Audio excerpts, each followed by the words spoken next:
Ah, chercher une place de parking. Pour tellement de monde, c'est le début d'un véritable casse-tête quotidien dans nos villes algériennes. Aujourd'hui, on va décrypter ensemble un projet assez audacieux qui propose une solution de fond à cette frustration que l'on partage tous. Alors, voilà notre feuille de route. On va commencer par le problème, celui qu'on connaît bien. Ensuite, on explorera la vision proposée, son fonctionnement, son impact sur notre vie de tous les jours. Et bien sûr, le plan pour que tout ça devienne une réalité. Allez, on plonge directement dans le vif du sujet. Cette première partie, elle nous parle à tous. Elle décrit une réalité que beaucoup de gens affrontent chaque jour. C'est une question qui paraît simple, mais sa réponse, elle révèle un coût absolument énorme. Parce que ces minutes perdues, quand on les met bout à bout, ce n'est pas juste du temps qui s'envole, c'est un vrai fardeau pour la vie en ville.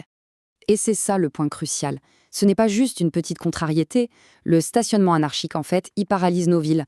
Ça crée plus d'embouteillages, bien sûr, plus de pollution, et ça fait prospérer toute une économie informelle.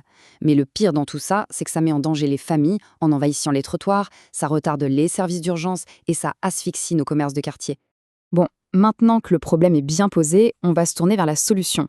Et attention, là, il ne s'agit pas juste de construire quelques parkings de plus. La vision est bien plus large que ça. Ce qui est vraiment intéressant ici, c'est le changement total de perspective. Fini l'approche au coup par coup, vous savez, avec des projets isolés qui ont un impact limité.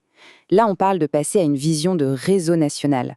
Un système coordonné, professionnel, capable de transformer en profondeur la mobilité dans nos villes.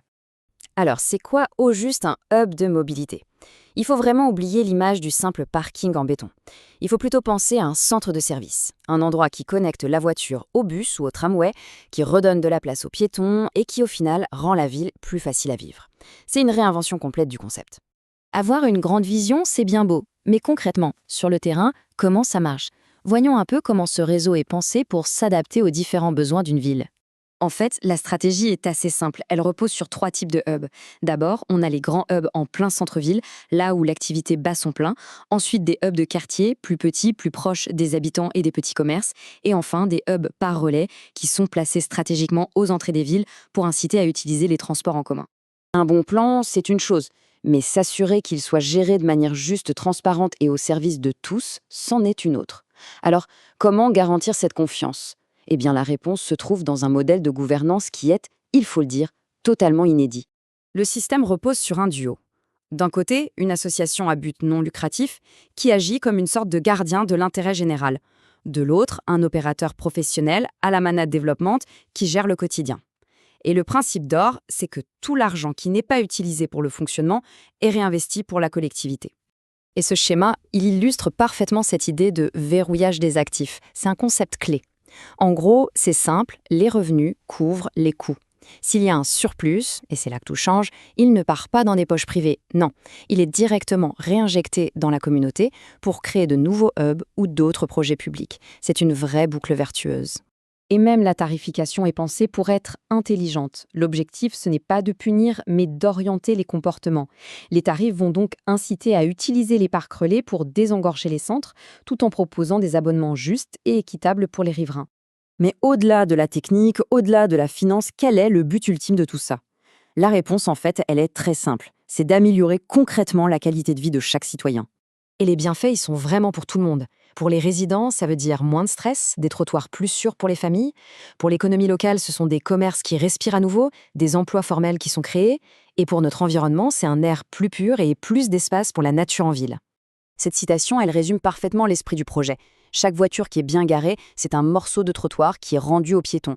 C'est un espace potentiel pour un arbre, une petite victoire pour une ville plus saine et plus agréable à vivre. C'est une vision ambitieuse, ça, il n'y a aucun doute. Mais elle s'appuie sur une feuille de route qui est claire et pragmatique. Alors comment est-ce qu'on passe de l'idée à la réalité ? Le déploiement est prévu en 4 étapes logiques. On commence par bien préparer le terrain, établir les standards, créer les outils numériques. Puis, on lance une phase pilote dans 3 villes pour tester le modèle en conditions réelles. Si ça marche, on passe à une expansion dans 12 villes clés, avant d'étendre petit à petit le réseau à tout le pays. C'est vraiment une approche qui est construite pour durer. Finalement, tout ce décryptage nous laisse avec une question fondamentale. Ce projet, il propose une méthode, un outil puissant, mais la transformation de nos villes en espaces plus humains, ça ne pourrait être qu'un effort collectif. C'est donc une invitation à participer à la construction d'un futur où nos villes seront plus fluides, plus vertes et tout simplement plus agréables à vivre, pour tout le monde. Merci de nous avoir suivis.